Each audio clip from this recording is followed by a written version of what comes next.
Hey guys, welcome back to another video. And in today's video, we're going to be talking about something extremely interesting: inertial frames of reference and non-inertial frames. So first of all, what are these inertial and non-inertial frames? So first of all, let's say I have this book right here. I have this book.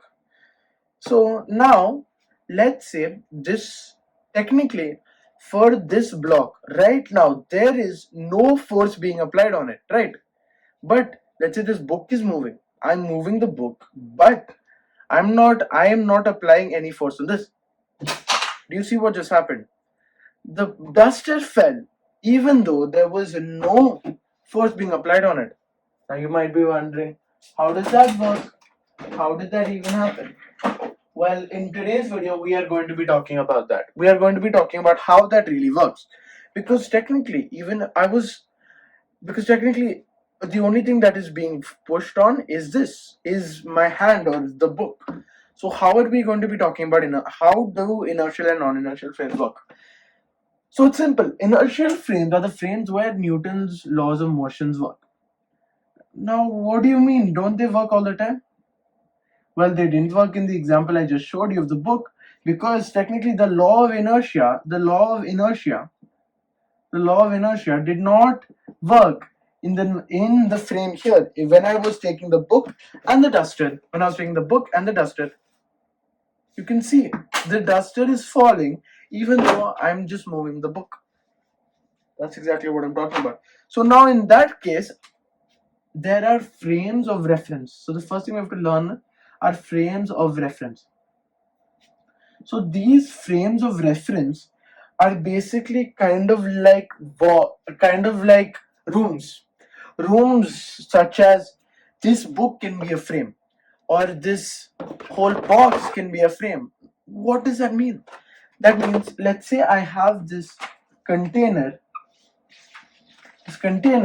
So now in this container I have a block. Let's say this is a room, or it's a room, and I have a block here. So for this block, technically, you can either view it from outside or you can be inside and view it. So you can see it's all relative, these inertial frames. So let's say I'm in the box and this is moving with some acceleration. Now technically, not with acceleration, with some constant velocity. Now technically, from inside, I will think this is stationary, and even I will be stationary because I will be viewing this M block and I will be stationary. Now let's say this is an entire glass container which is moving. For this person, it will appear that the M is moving, right? The mass is moving. So that's why inertia frames of reference are determined like this. So a frame of reference could be a lift, even a lift. A frame of reference can be anything. A frame of reference is a point at which, or a system, a coordinate axis which defines the position of a particle. For example, if I was in this axis, and I had this block here, so this whole thing determines the position, right? This axis determines the position. That's basically a frame. That is a frame. So now, what are inertial and non-inertial frames? So inertial frames are where Newton's laws of motion work. Now, why do I say Newton's laws of motion work?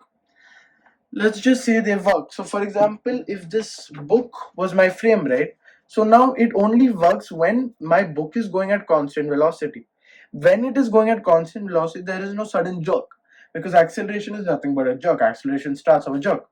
Look, if I were to give it a jerk, the duster would start moving when it shouldn't really, because if the duster is moving, when there is no force being applied on it, that becomes a non-inertial frame, which we will talk about very shortly.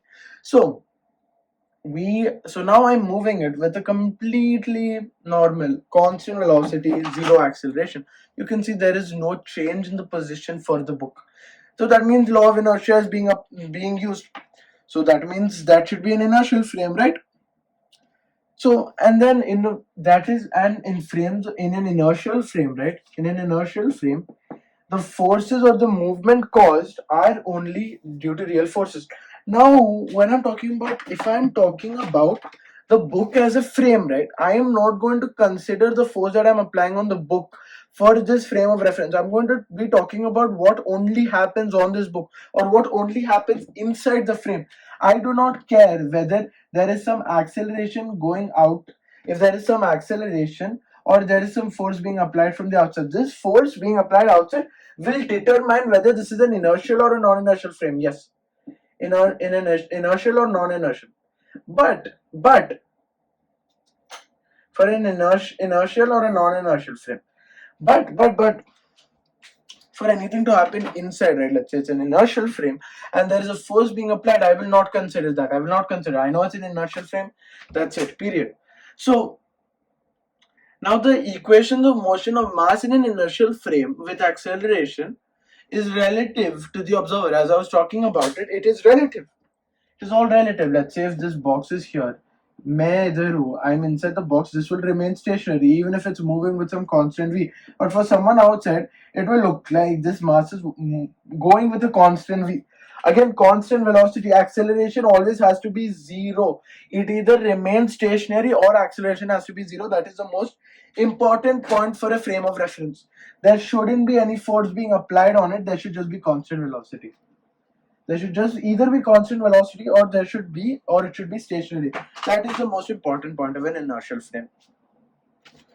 Now, why does that have to happen? Why does that have to happen? Well, that is because we are going to be talking about non-inertial frames now, and you will understand that clearly. Now you see, if I am moving this book, again, this book has been very useful today. If I am to move this book forward, you see, if I was to move this book forward, what happens is that the duster, it has a lot of friction, so that's why it's not working out that well. Look, if I was to move this forward, realistically this would move backward. Why is that happening? It's very similar to how if you are moving on a bus, right? If I am moving on a bus, right? If I am moving on a bus and the bus is going with some constant velocity, if I am going in a car or a bus, I am moving with a constant velocity v, and all of a sudden the bus has to stop. But still, technically, I am moving. If you are inside the car, relatively, it will look like my velocity is zero. But if you are outside, I am moving. So in reality, I am moving. But suddenly, there is a jerk. There is a change in acceleration. Suddenly there is deceleration. So now what happens is I end up going forward. The car has gone backward and I have gone forward. The car has gone backward to stop, but I am still moving forward. You go forward like that. Why does that happen? Why should that happen? Because the car ends up being a non-inertial frame in that situation. Now why is it? Because if you are inside the car, the only thing that matters is that you are inside the car. If you're inside the car, you're moving, you still think you're in motion. Suddenly there is a deceleration. I am still there and the car is still here. But in the same case, let's say we're just stationary, right? And all of a sudden I go. What happens in that case is that I will go backwards. So that means in a non-inertial frame, where there is a force being applied, if this is a non-inertial frame, if there is a non-inertial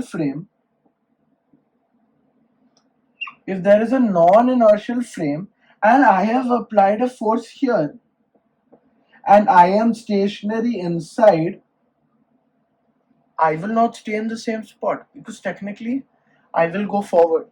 I should go forward because technically this whole body, the frame will move forward, but I will still stay in the same spot. The frame will move forward, but I will still stay in the same spot. How does that happen? There has to be some sort of force on me to help me stay in the same spot or for me to go backward. But there is no real force. It's not a real force. It's an imaginary force. There is an imaginary force in a non-inertial plane. In a non-inertial plane, there is an imaginary force. There is an imaginary force which pushes me backward. What is that force? That force is pseudo-force. That force is called as pseudo-force. pseudo force, and this is an imaginary force. It is an imaginary force. See, because if I'm in a car and all of a sudden the car stops, I will still be moving forward technically, because outside from the inertial frame, as I've explained. So that's why wherever. So what is the pseudo force in the first place in a non-inertial frame? In a non-inertial frame, in a non-inertial frame, as the force, as there is a force being applied to the whole plane, to the inertial plane. At the same time, there will be an opposite. If the force here F on my inertial plane is in the right direction, there will be a force on me or any sort of block which has backwards. There will be a force, exact same value of F. Why should it change in the first place? Now you tell me. Why should it change? Let's say if this is MA, right? Even if I am M dash A, I will have a force MA here, backwards in the opposite direction. Pseudo force acts in the opposite direction. Acts in the opposite direction. Acts in the opposite direction.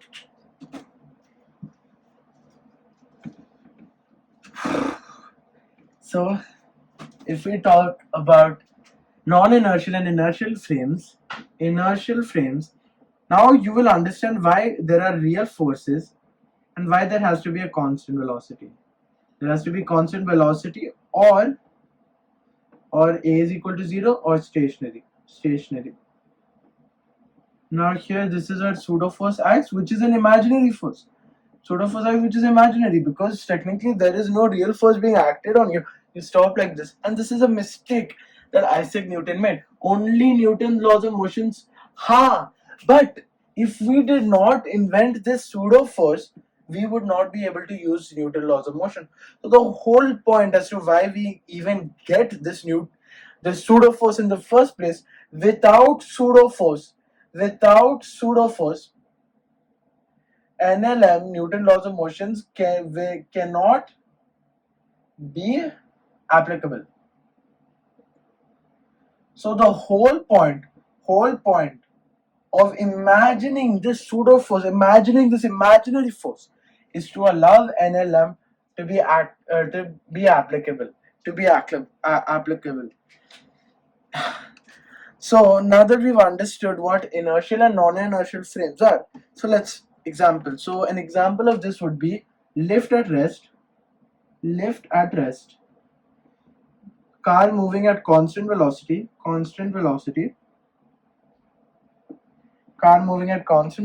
etc. and etc. But for examples, car accelerating. So these are similar ones. Or a lift decelerating or going up with some acceleration. Sorry for the bad handwriting, but yeah, going up with some acceleration. So we have understood what inertial and non-inertial frames are. So in the next video we will talk about lift. We will talk about one of the cases in a lift, and then we will also do a few examples for pseudo force. So I hope you guys enjoyed this video, and thank you for watching.